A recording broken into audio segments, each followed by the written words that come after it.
Hola amigos, bueno, hoy es ya 1 de abril de 2020. Sigo dando entonces respuestas a las preguntas del taller sobre reglas probatorias. Las preguntas están diseñadas como para poder entonces entender toda esta situación que se presenta, bien sea en la preparatoria, en desarrollo del juicio oral, incluso antes. Y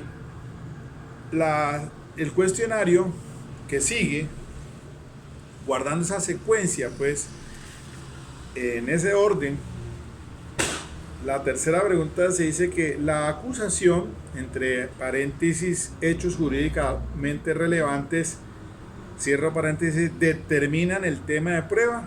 ¿Eso es falso o verdadero? Voy a adelantar preguntas porque veo que sus respuestas ya se pueden ir dando de acuerdo a las dos videoconferencias anteriores. Cuarta, el concepto de mejor evidencia determina la utilidad de la prueba, falso o verdadero. Quinto, el sistema de prueba legal se opone al nuestro, falso o verdadero. Sexto, en el sistema de tarifa legal el legislador le determina un determinado valor a una prueba, falso o verdadero. La prueba de referencia, según la ley 906 de 2004, es menguada, falso o verdadero. Octavo, la pertinencia comprende la trascendencia del hecho que se pretende probar y la relación del medio de prueba con el hecho, falso o verdadero. Novena pregunta, los hechos jurídicamente relevantes, los hechos indicadores y los medios de prueba son conceptualmente lo mismo, falso o verdadero.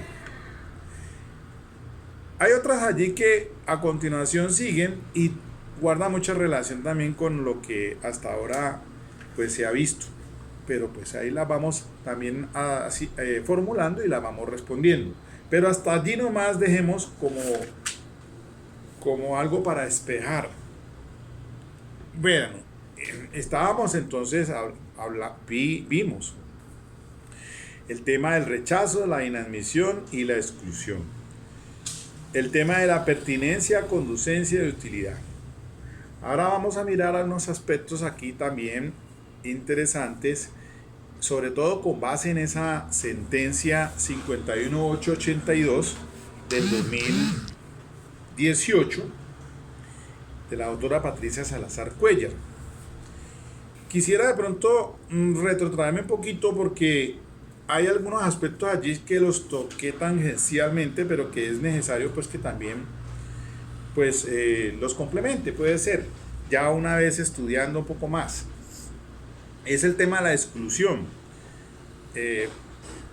Mire, en punto a la exclusión, uno de los deberes que tiene la Fiscalía, según el artículo 212, al revisar las labores que ha realizado la policía judicial, dice, el fiscal ordenará el rechazo de esas actuaciones e informará de las irregularidades advertidas a los funcionarios competentes en los ámbitos disciplinario y penal. Y por ahí sigue un artículo que es el 238, que señala lo siguiente. Se fue modificado por la 1142 del 2007. La decisión del juez de control de garantías será susceptible de impugnación en los eventos previstos en esta ley. Si la defensa se abstuvo de intervenir en la audiencia, podrá solicitar en otra audiencia preliminar o durante la audiencia preparatoria de la exclusión de evidencias obtenidas. ¿Por qué hago referencia entonces al papel que tiene preponderantemente el fiscal de indicar cuáles rechaza de plano cuando tiene irregularidades? Y acá en punto al artículo 238, porque muchas veces la defensa no alcanza a ingresar a esa audiencia de control de legalidad posterior, porque es que hay unas, cuando se afectan derechos fundamentales, pues ustedes saben que el código dice que algunas necesitan solamente la autorización del fiscal, pero se ejerce un control posterior a esa porque afectan los derechos fundamentales. Pero hay otras que son de tal magnitud la afectación de derechos fundamentales que tiene que ser un permiso del juez de control de garantías, ya no del fiscal. Motu propio puede el fiscal, de acuerdo con el 250 Supra, pero el código de la ley 906 nos indica que cuando se trata de derechos fundamentales, unos pueden ser leves, medianos y graves, que se afectan, y podríamos decir que en ese orden de ideas, entonces, la intervención del fiscal puede ser es ante o posterior. El fiscal tiene entonces facultades para ordenar interceptación de allanamientos y registros, bueno, todo lo que dice ahí el Código de Procedimiento Penal, pero se ejerce un control posterior.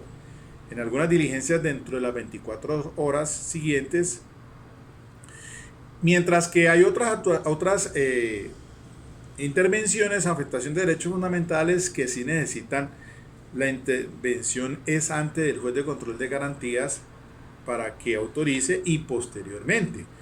Entonces hay que tener cuidado con eso porque, pues, repito, la defensa puede hacer que en algunas actuaciones no intervenga en ese control posterior porque todavía no se ha formulado la imputación. Entonces por eso la sentencia C025 del 2009, pues muy claramente la Corte Constitucional, al revisar el artículo 237 y otros de esa legislación, pues indicó que cuando el indiciado tenga noticia que en las diligencias practicadas en la etapa de indagación anterior a la formulación de la imputación se está investigando su participación en la comisión de una conducta punible, el juez de control de garantías debe autorizarle su participación y la de su abogado en la audiencia posterior de control de legalidad en tales diligencias si así lo solicita.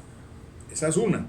La otra es que pues no alcanza o no quiere intervenir la defensa cuando ya se han imputado los cargos y se haga alguna de estas diligencias. Entonces, como es facultativo de que pueda ir la defensa o no, entonces el 238 está diciendo que si no se hace en una otra audiencia preliminar por parte de la defensa, pues entonces lo haga durante la preparatoria, la petición de exclusión de esas evidencias obtenidas.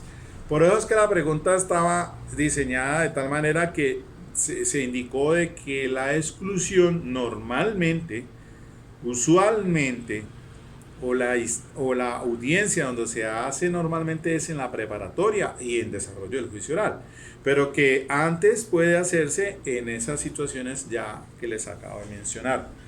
Lo otro es que el artículo 455 habla que para los efectos del artículo 23 se deban considerar al respecto los siguientes criterios ya doctrinarios: el vínculo atenuado, la fuente independiente y el descubrimiento inevitable. De eso, ¿dónde se encuentra eso? ¿Dónde se desarrolla? En la sentencia de CU 159 del 2002 del doctor Manuel José Cepeda, ahí el caso del miti-miti, y después en la C591 del 2005, pero para no adentrarnos para no entrar en detalles muy particulares, se dice que el tema de la fuente independiente es según el cual si determinada evidencia tiene un origen diferente de la prueba ilegalmente obtenida, no se aplica la teoría de los frutos del árbol ponzoñoso. Que el descubrimiento inevitable es cuando consiste en que la prueba derivada es admisible si el órgano de acusación puede demostrar que aquella podía haber sido de todas formas obtenida a través de un medio lícito.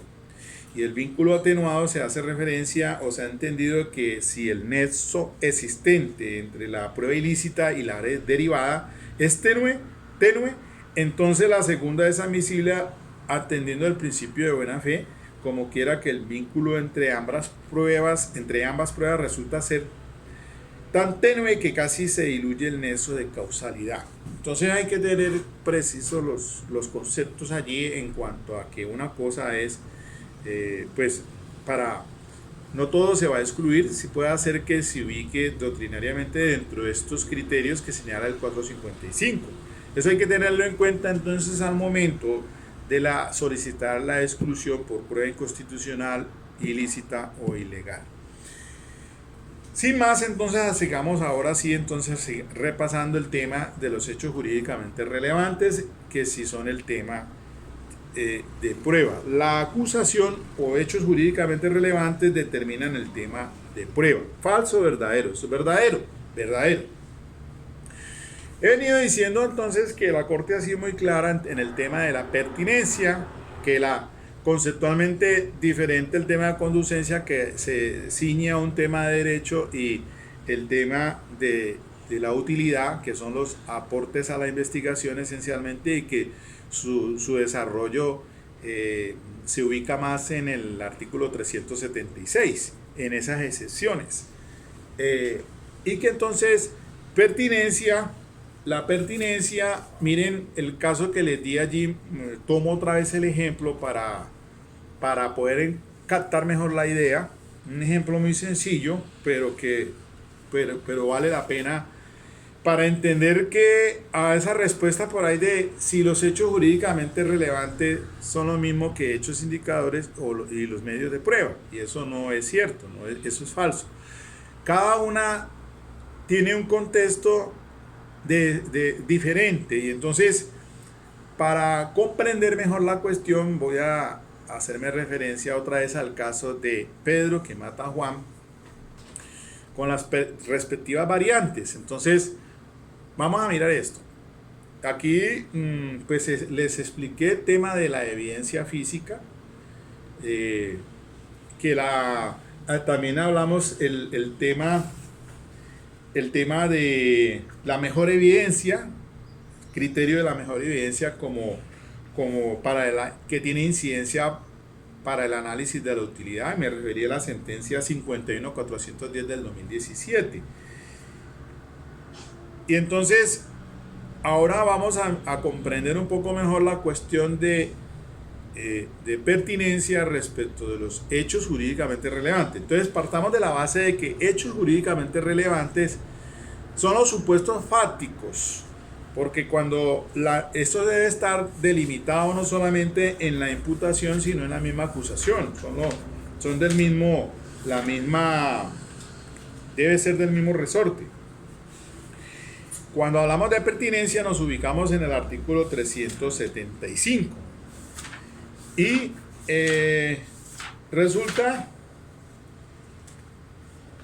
de que esos hechos jurídicamente relevantes pues deben de estar relacionados de una forma clara, sencilla. Son los supuestos fácticos de la norma jurídica como tal, o del el tipo penal que se le va a imputar. Entonces, por aquí en la página 29, importante es cuando la Corte Suprema dice: en el proceso de verificación y de demostración de la teoría factual, o sea, los hechos, el supuesto de hecho, la Fiscalía tiene a cargo, entre otras las siguientes obligaciones. Primero, la delimitación de la hipótesis incluida en la imputación y en la acusación. Segundo, expresar de manera sucinta y clara los hechos jurídicamente relevantes, esto es, los supuestos fácticos que pueden subsumirse en las normas penales aplicables al caso.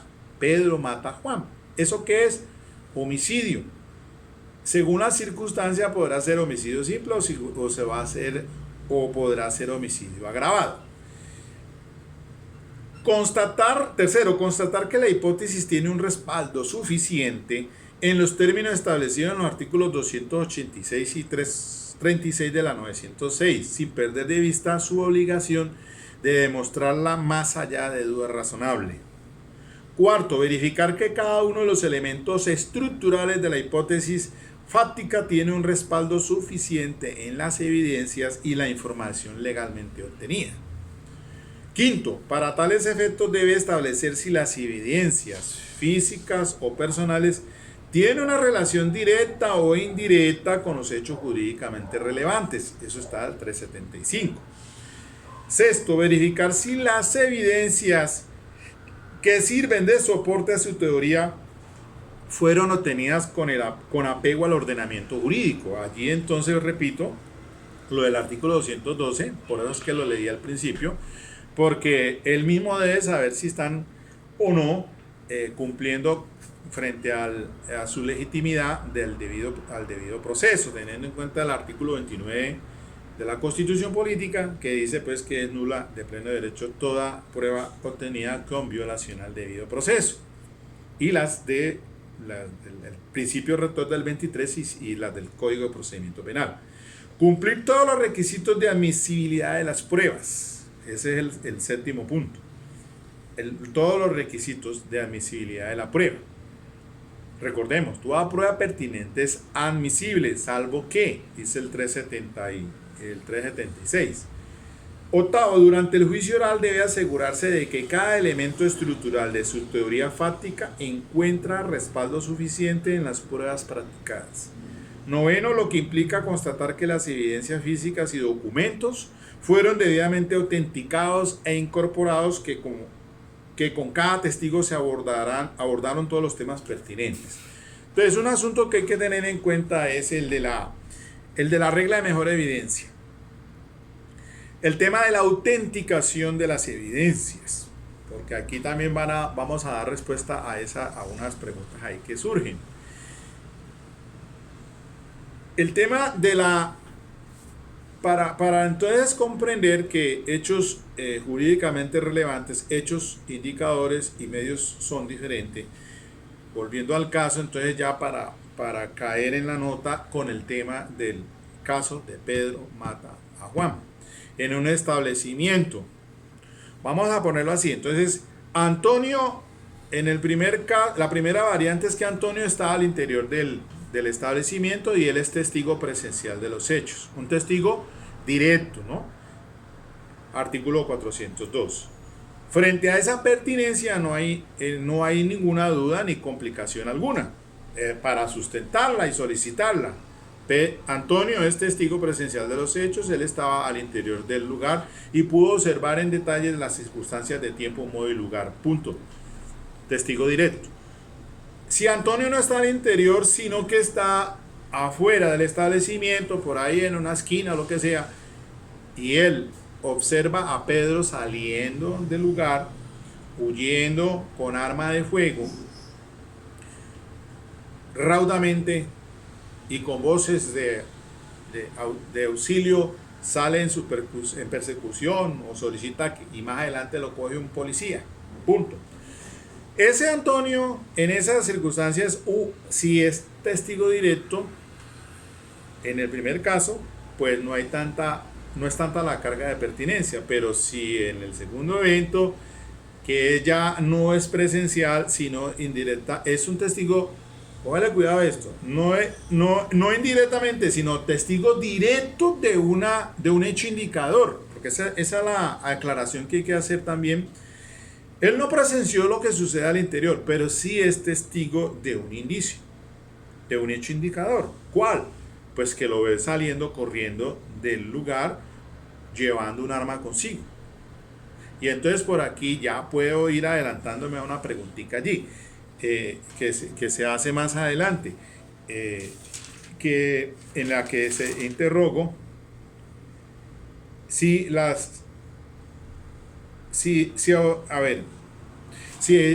en el caso de las evidencias físicas es necesario,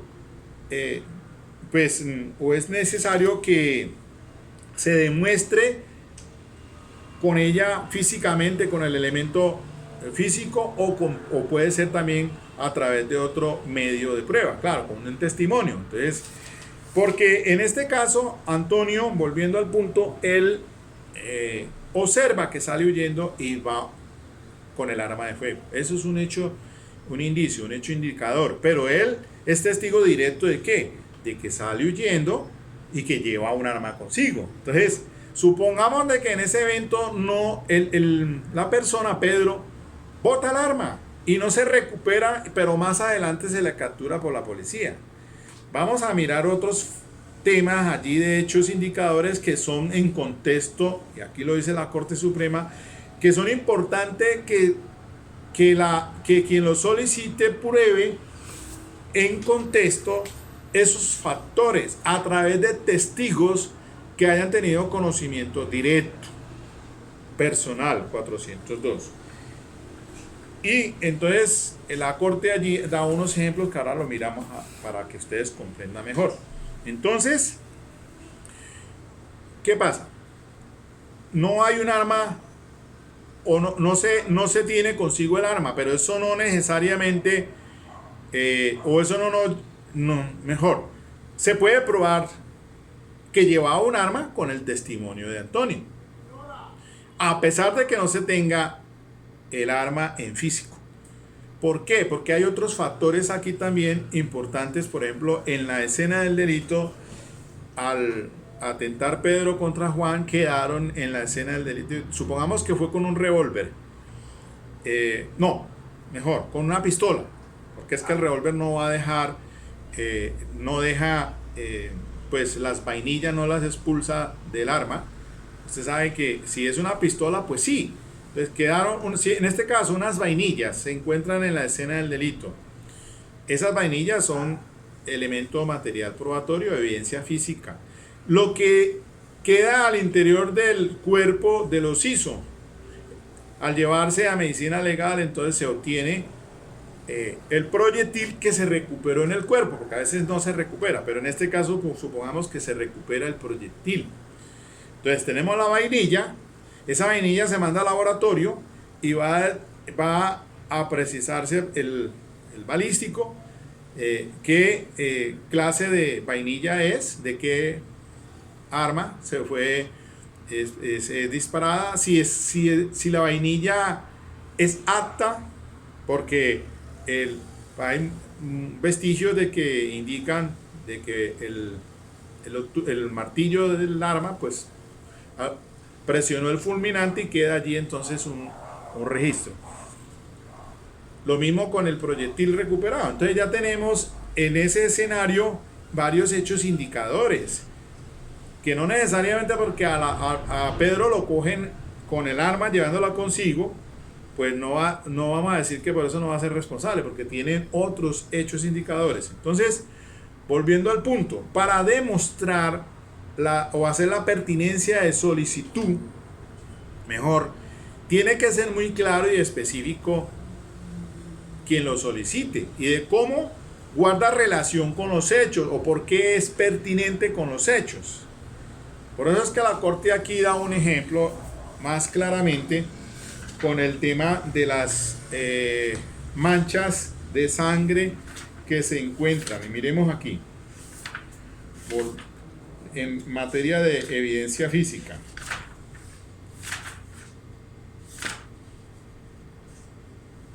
El concepto, a ver, un momentico.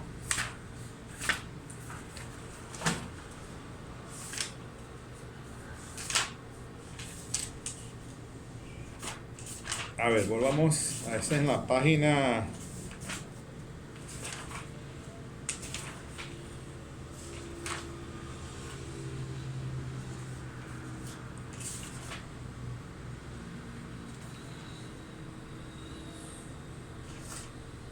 Un segundito que me perdió.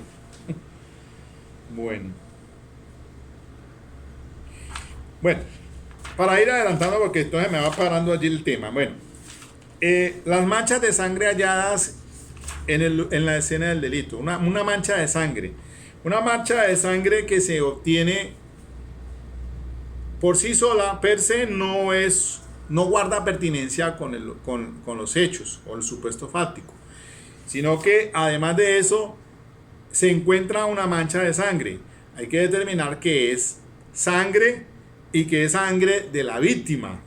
Supóngase usted que se encontró en la camisa del acusado. Entonces hay que determinar que fue encontrada en la camisa del acusado. Todos esos son factores que deben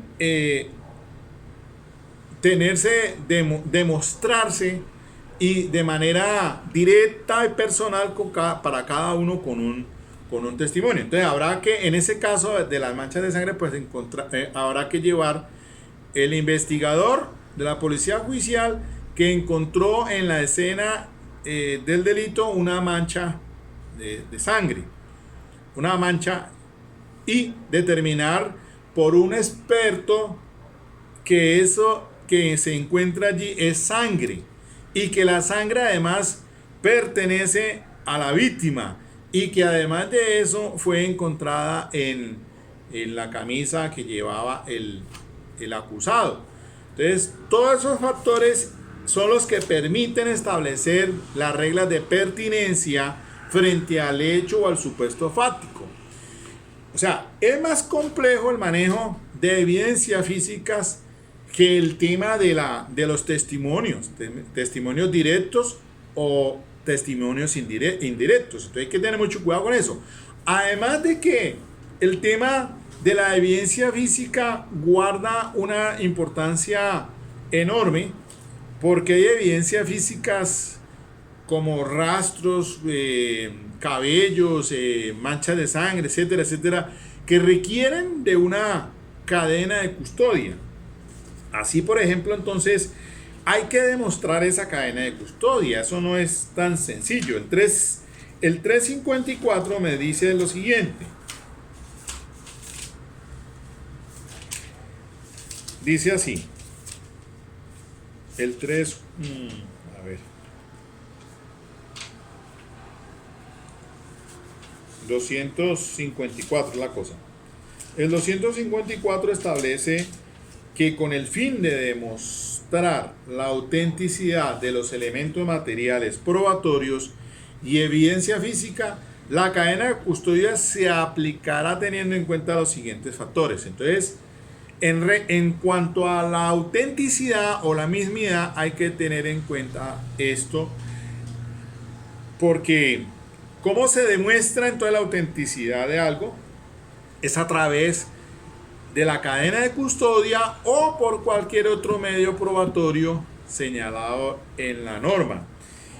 Allí en ese test, en el artículo 277 señala precisamente lo siguiente, dice: los elementos materiales probatorios y la evidencia física son auténticos cuando han sido detectados, fijados, recogidos y embalados técnicamente y sometidos a las reglas de cadena de custodia. La demostración de la autenticidad de los elementos materiales probatorios y evidencia física no sometidos a cadena de custodia estará a cargo de quien los presente. De allí que entonces, por eso es que pues la evidencia física debe tener esos protocolos y por lo cual entonces la fiscalía tiene o ha expedido las directrices en torno a esa situación. Y miren ustedes que hay varios artículos del Código de Procedimiento Penal, como el 216, por ejemplo, cuando dice que cada elemento material probatorio y evidencia física recogidos en alguna de las inspecciones reguladas en los artículos anteriores será asegurado, embalado y custodiado para evitar la suplantación o la alteración del mismo. Ello se hará observando las reglas de cadena de custodia. Entonces, quien pretenda demostrar que lo que dice ser tiene que someterse a estos controles, no solamente el de la cadena de custodia, que eso le corresponde principalmente al ente acusador, pero si no se tiene entonces esa cadena de custodia, pues podrá hacerse de otra manera con otro de los medios probatorios. Por eso en este caso, no porque no se encuentre el arma de fuego, se diga que no se va a demostrar. Se va a demostrar, claro, con un testigo, Antonio es testigo directo cuando vio a Pedro saliendo de la escena del delito con arma de fuego.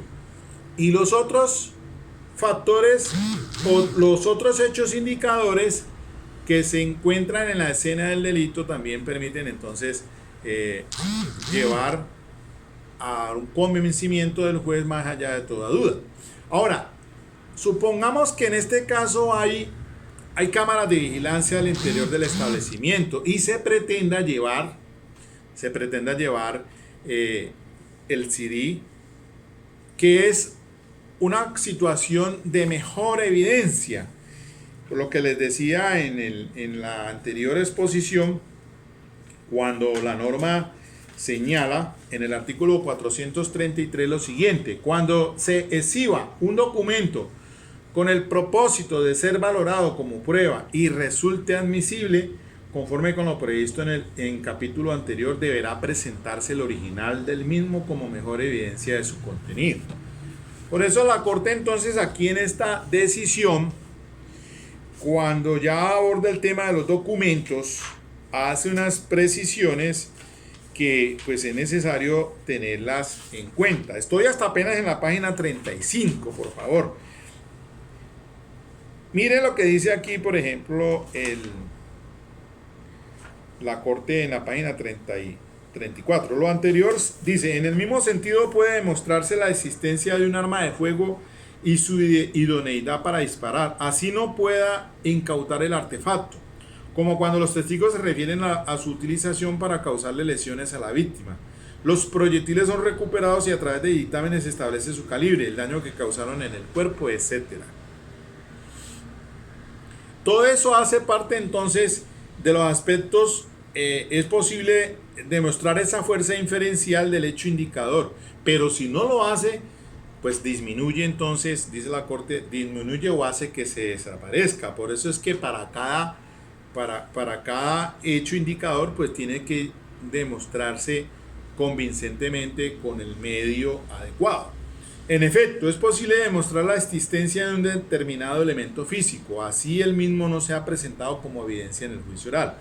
Por ejemplo, puede demostrarse con testimonios, documentos o dictámenes periciales que el acusado utilizó un cuchillo para causar la muerte de la víctima.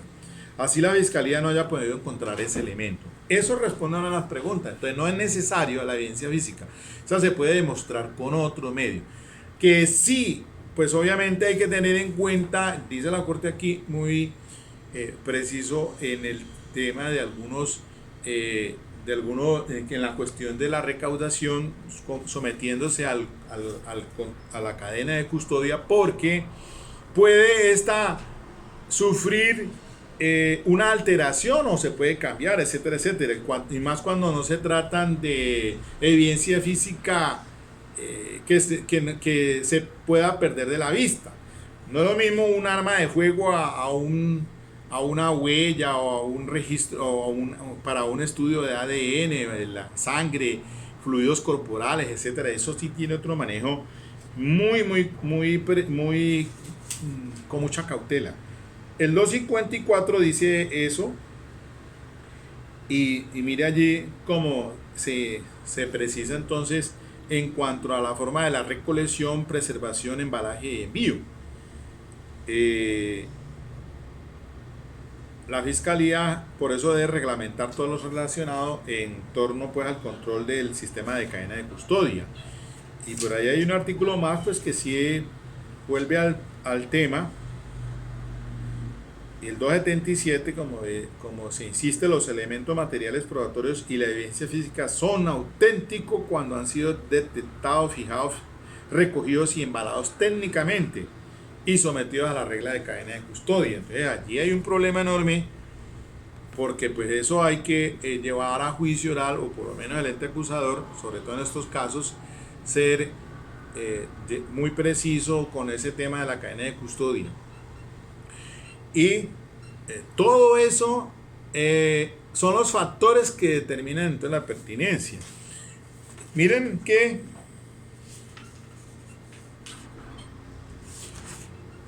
volviendo pues atrás a la cuestión de... Es que quería encontrar aquí lo pertinente sobre Déjenme un segundo. Dice, cuando se trata de pruebas, página 23, cuando se trata de pruebas que tienen una relación indirecta con el hecho jurídicamente relevante, como cuando sirve para demostrar un dato a partir del cual puede hacerse una inferencia útil para la teoría del caso de la parte, esta debe tener mayor cuidado al explicar la pertinencia. Eso lo digo yo en relación con cómo se va a solicitar por pertinencia el testimonio de Antonio, en el caso de que él observa o es prueba directa, conocimiento directo cuando sale corriendo del lugar de los hechos llevando un arma. Él es testigo directo de eso. Ese es un hecho indicador, claro, porque lo que ocurre al interior del establecimiento, muy diferente es si él está allí en ese lugar y entonces va como testimonio directo de esos hechos que observa, que es diferente. Entonces, para que comprendan ustedes la dimensión de que una cosa son los hechos jurídicamente relevantes, otra cosa son los hechos indicadores y otros son los medios de prueba.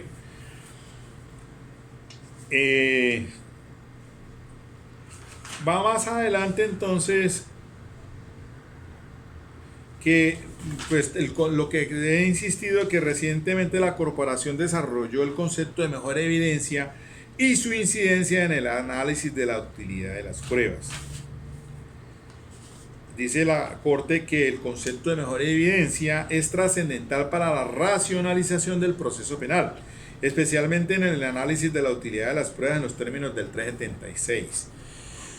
Porque si cuando se le va a hacer la solicitud probatoria, entonces en el caso de las huellas y de sangre, huella allá en el lugar de los hechos, pues entonces tendrá que ser muy preciso el ente acusador indicando y decir con tal agente, con tal persona como agente del CTI, de la Policía Judicial, que estuvo en el escenario, en el lugar de los hechos, se encontró rastros de manchas. Entonces, él va a hablar sobre eso. Entonces, ¿para qué se va a llevar al juicio? Pues para que indique que él fue quien la encontró en la escena del delito. Vainillas, todos los rastros que se encontraron en la escena del delito, semen, manchas, sea lo que sea. Pero ese es un testigo directo de eso exclusivamente. Entonces, se va a llevar a un experto en el caso de manchas de sangre para que diga por qué son manchas de sangre y que esas manchas de sangre le pertenecen a los ISO o que corresponden a los ISO. Entonces, porque es necesario indicar que además de que son manchas de sangre, son del obitado. Que las manchas de sangre fueron halladas entonces que esas manchas de sangre fueron halladas en la camisa del acusado que en el momento de la captura, pues entonces habrá que llevar al policial que hizo la aprehensión y qué fue lo que vio o encontró, halló y cómo se recolectó, se embaló. Y entonces después se va a determinar que esas manchas que aparecen en la camisa son manchas de los ISO, y allí entonces en esa cadena sucesiva de factores de pertinencia, por qué y para qué cada uno, porque si no el juez no se lo va a decretar. De nada sirve que se diga, no, fue que se encontraron unas huellas de sangre allí en el lugar de los hechos, pero y su pertinencia, cómo están ligados con lo del supuesto fáctico y dónde se encaja con lo que se quiere demostrar o en la teoría del caso. Entonces, todo eso, evidencia física, es tema de prueba, pertinencia, para poder establecer entonces indicar esos factores claramente para que se la decreten, porque si no, entonces, no. Lo mismo pasa como en el caso aquí que les decía, pues del CD, ese es un documento. Y entonces, en cuanto a la prueba documental, creo que vamos a tener voy a referirme en otro espacio sobre pruebas documentales, sobre esos informes de policía en los que anexan anexan cosas. Entonces, si eso es todo uno solo o es cada uno, y ahí hay también un problema enorme con ese tema de los informes y de lo que se anexa a ellos. Pero aquí en este caso, por ejemplo, ¿Qué mejor evidencia que el documento del CD? El CD es un documento. El documento es un documento que se encuentra y que sirve para demostrar, porque si se lleva al juicio oral, pues ahí va a aparecer entonces todas las circunstancias de tiempo y modo lugar en ese video, y esa es prueba demostrativa que ayuda entonces a demostrar la responsabilidad en esos hechos. Entonces, eso es importantísimo como prueba documental. Entonces, debe entrar al juicio oral a través de un testigo de acreditación. Esa es el mecanismo como tal para que entre al juicio oral como prueba demostrativa. Que eso también pues tiene otras connotaciones allí. Entonces, para que vamos respondiendo, entonces miren ustedes a la pregunta: ¿el concepto de mejor evidencia determina la utilidad de la prueba? Verdadero. ¿El sistema de prueba legal se opone al nuestro? Verdadero, porque realmente habíamos dicho que nosotros tenemos según el artículo 373 hay libertad probatoria, no estamos sujetos a que con esto tiene que demostrar esto, o con esto no se puede demostrar, eso no. Por eso es que ya pues resolvimos lo de la conducencia, ¿no? Porque es un tema sujeto a derecho. En el sistema de tarifa legal, el legislador le determina un determinado valor a una prueba. Claro, es lo mismo, sí, es verdadero, porque el 381 de nuestra legislación de manera excepcional tiene un valor suasorio o menguado que le da, porque la sentencia condenatoria no puede fundamentarse exclusivamente en prueba de referencia. Entonces la prueba de referencia es menguada. Entonces esto responde a la otra pregunta: ¿la prueba de referencia según la ley 906 es menguada? Verdadero. La pertinencia comprende la trascendencia del hecho que se pretende probar y la relación del medio de prueba con el hecho. Verdadero. Los hechos jurídicamente relevantes, los hechos indicadores y los medios de prueba son conceptualmente lo mismo. No son conceptualmente lo mismo. Y acá pues repetía yo tal vez la misma pregunta, sigo: pertinencia, conducencia y utilidad son lo mismo. Eso es falso. Rechazo, inadmisión e exclusión son lo mismo. Falso. Esas son las dos primeras preguntas al inicio. Los hechos jurídicamente relevantes determinan el tema de prueba. Verdadero, ya la había preguntado allí. Hechos jurídicamente relevantes, hechos indicadores y medios de prueba son conceptualmente lo mismo. Falso, ya está repetido. La pertinencia comprende la trascendencia del hecho que se pretende probar y la relación del medio de prueba con el hecho. Verdadero. La conducencia se refiere a una cuestión de derecho. Eso es verdad, ya lo he explicado. La utilidad de la prueba se refiere a su aporte en concreto en punto del objeto de investigación. Verdadero. Entonces mire, acordémonos de lo de la utilidad. La utilidad de la prueba se refiere a su aporte, claro que sí. Otra pregunta: ¿el concepto de mejor evidencia determina la utilidad? Verdadero, ya lo acabamos de explicar. El concepto de mejor evidencia, y ya el radicado que les indico de la Corte Suprema de Justicia reciente, en la que se indica pues que el concepto de mejor incidencia aborda todo lo que es el concepto de utilidad. ¿El sistema de prueba legal se opone al nuestro? Eso es verdadero, porque volvemos otra vez al sistema de prueba legal, eso ya lo había contestado. ¿El sistema de tarifa legal, el legislador le da un determinado valor a la prueba? Pues también ya está repetido, verdadero. ¿La prueba de referencia según la ley 906 es menguada? Es verdadero. ¿La inadmisión de la prueba puede obedecer a la falta de trascendencia del hecho que se pretende probar y a la relación del medio de prueba con ese hecho? Eso es verdadero, porque ya lo indicamos bastante amplio en el tema de la pertinencia. El auto que dispone el rechazo, inadmisión y exclusión admite el recurso de apelación.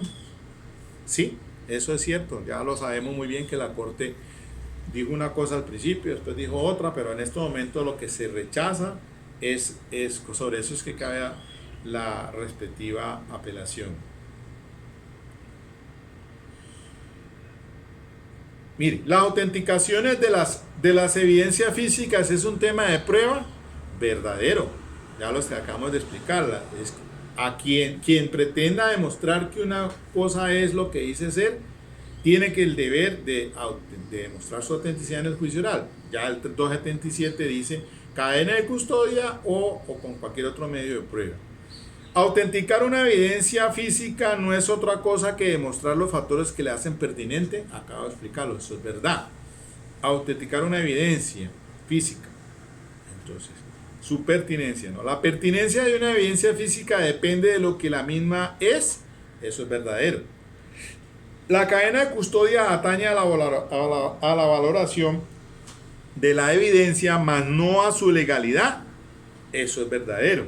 Eso lo dijo por allá en la sentencia 25920 del año 2009, doctor Javier Zapata Ortiz, en el caso del Campín. El protocolo de cadena de custodia puede ser suplido como procedimiento de autenticación a través de testigos que tengan conocimiento personal y directo de los hechos. Verdadero, lo acaba de decir la 51882 del 2018, claramente, y lo acabo de explicar. Puede demostrarse con testigos, documentos o prueba pericial. El protocolo de cadena de custodia puede ser suplido como procedimiento de autenticación a través de testigos. Bueno, sí, ya la contesté. Listo, sí. A través de testigos que tengan conocimiento personal y directo de los hechos. Verdadero. Existen unas obligaciones legales y constitucionales para la Fiscalía de someter la evidencia física a los protocolos de cadena de custodia. Obvio. Verdadero. Lo acabamos de decir ahí. El 245 fue que dijimos. Sí, 254 la cosa. 254 de la norma.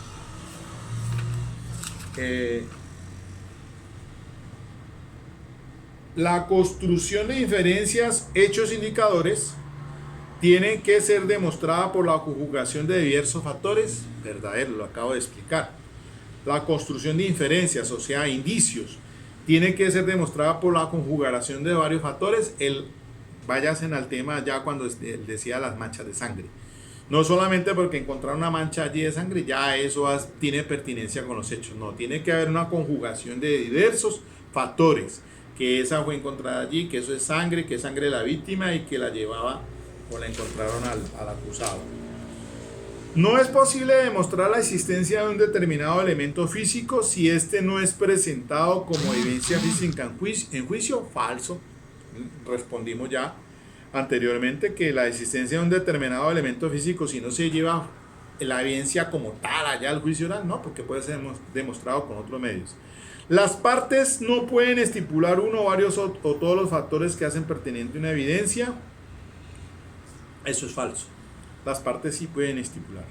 Los documentos que constituyen soporte de una estipulación. Bueno, esto lo voy a, como ya estoy entrando en tema de documentos, déjenme reviso el tema, sigo con esta sentencia en la parte de los documentos y dejamos esta sesión de respuestas en la siguiente audioconferencia, que ya me pasé el tiempo, pero fue importante, me parece. Léanse bien esta, por favor, léanse, la recomiendo muy bien.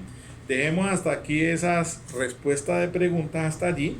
Quedamos en la responder si los documentos que constituyen soporte de una estipulación no pueden ser valorados, pues la estipulación tiene como objeto principal sacar un aspecto fáctico determinado del debate probatorio. Eso es verdadero.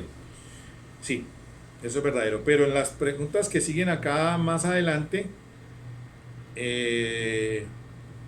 las voy a responder de acuerdo entonces al desarrollo que sigamos en materia de más de documentos.